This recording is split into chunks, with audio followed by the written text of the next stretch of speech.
Alright, so far on this channel, we've been talking about investment strategies whereby we sell out of the money options. It has a high probability of success, and we put time decay and volatility contraction in our favor. But now, what happens if we are wrong? What do we do if the stock prices move against us? In this video, we're going to be talking about one of the ways that we can manage a losing trade. We're going to look at an example of a bull put spread whereby the stock price has moved sharply downwards. Right now we are in maximum loss. What can we do? But before we continue, please bear in mind that all investment strategies have risk. In the financial world, there's no such thing as a 100% guaranteed investment. When we sell credit vertical spreads, our probability of success is high, but it's not 100%. So just like any other investment, do not risk anything that you're not ready to lose. So we must be prepared that sometimes our trades may go against us, and in some situations we may have to incur the maximum loss. But thankfully, there are ways that we can manage losing trades. Today we're going to talk about one of them, and that is the roll. Alright, so when we perform a roll, essentially we are closing out the losing bull put spread. And at the same time, we're going to open a new bull put spread with a new expiration cycle, 35 to 60 days to expiration. By doing this, we are extending the time that we have to be correct on our trade. And we can also take the opportunity to collect more premium. Okay, so I'm going to illustrate this using an example. This is the chart of Home Depot. And we're going to go back in time to February 28, 2020. First up, we can see that this stock is in an uptrend. Now, let's say at this point in time, I've done my research and I think this uptrend is going to continue. And I think that the stock price is going to stay above $210.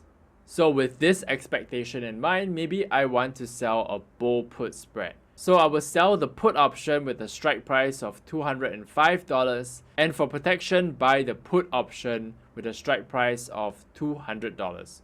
And this bull put spread has 49 days to expiration. So for selling this bull put spread, I will collect a premium of $135, and this will be my maximum gain. That would make my maximum loss $365, and this trade would give me a 37% return. As long as the stock price stays above $205 by the expiration date 49 days later, I will make this 37% return. So let's see how this plays out. Initially, all is well, everything goes according to plan, and then bam, the stock price makes a dramatic move to the downside and even falls as low as $140. So clearly this trade has not played out according to my expectations. In fact, this is a 30% move in the opposite direction. But as option sellers, as option traders, we see a situation like this. Do we panic? No. Because I've already factored in that the maximum loss on this position is $365. At this point in time, there's still 30 days to expiration. That's plenty of time. Anything can happen. Nobody knows what is going to happen in the stock market. Since my position is already in maximum loss, it can't get any worse from here. Even if the stock price drops to zero, my maximum loss is still going to be $365. Now, because I've already factored this in, there's no cause for panic. We just wait and see what happens. Alright, so we can afford to wait. But for how long? So we should start looking towards managing our losing trades when there's 21 days left to expiration. And that's because beyond this point, the time decay is really going to start accelerating. And as the extrinsic value erodes much faster, the risk of assignment gets higher and higher. Now, we don't want credit vertical spreads to be assigned. So 21 days to expiration, we gotta start doing something to manage these trades. Back to our example, right now it is March 27 and we are 21 days to expiration. So if my expectation hasn't changed and I'm still expecting the stock price to increase, I can choose to roll out my trade into another expiration cycle. This losing trade with 21 days to expiration at this point in time is worth $270. So I can buy back this position and close it out at a loss. At the same time, I'm going to sell a new bull put spread, the same strike prices with another 49 days to expiration. And for this new trade, I'm going to collect a premium of $300. So all in all, the net effect of rolling out my trade is that I collect an additional $30. And this $30 that I've collected is now added to the $135 that I initially collected back in February. So what has happened to the outcome of my trade? As long as the stock price can move up and stay above $205 in 49 days, I will make the maximum gain of $165. My maximum risk now has been reduced to $335, and so the return on my trade is 49%. So we can see here, by rolling the trade out by another expiration cycle, not only have I extended the time, I've given myself more time in order to be correct, I've even collected more money. And all this even though the stock price has moved against me.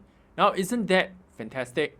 Now let's see what happens after this. In this case, I was correct, and the stock price continues to move up, so that by the expiration date, the stock price is way above $205, the position expires worthless, and I make the maximum $165 return. And that, my friends, is the power of selling options. Even though the stock price can and sometimes does move against us, in this example we see the stock price moved against me by 30%.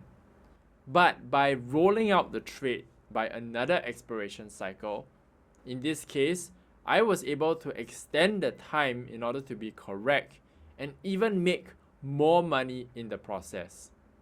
But does this work all the time? The first important thing to note is that rolling only works on option selling strategies. And this is because of time decay. Options will lose value over time. So the option contracts that are further away from expiration, they're going to be worth more than the ones that are closer to expiration. Therefore, it only makes sense to roll option selling strategies. Something else to note is this: not all the time are we actually going to be able to collect more money from rolling our trades. Therefore, some additional adjustments may be required. Maybe when we roll our trades, we need to change our strike prices. Maybe we need to adjust the size of our spreads, or even adjust our position size. But this can be quite tricky, and it depends on a number of factors, such as, how convinced are you that the stock price is going to move in your favor?